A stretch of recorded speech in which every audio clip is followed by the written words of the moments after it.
Nasaan na yung driver? Nasaan na yung Canadian? Sasabihin ninyo, hindi namin pwedeng banggitin ng detalye sapagkat may karapatan sila. Eh si Kibuloy, wala palang karapatan.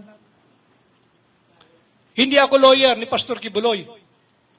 Pero ginagamit ko lang sa kanila yung argumentong ginagamit nila pagka sila'y nagkukubli. Hindi pwedeng banggitin yung pangalan, hindi pwedeng ipakita yung muka. Nung driver nung van na merong ilang bilyong droga yung nahuli raw sa Batangas, pati yung Canadian na nahuli, hindi pwedeng bigay yung identity, hindi pwedeng ibigay yung muka. So si Pastor Kibuloy walang karapatan. Si J.M. Morales, yung dating PDEA agent, walang karapatan yon. Kinulong pa ninyo. Mas mataas ang karapatan nun kaysa doon sa sinasabing actress na kasama doon sa larawan. Eh meron tayong tinititigan, meron tayong tinitingnan lang. Nasaan ang hustisya ron? Panahon na para mamulat. And again, we will do this painstakingly.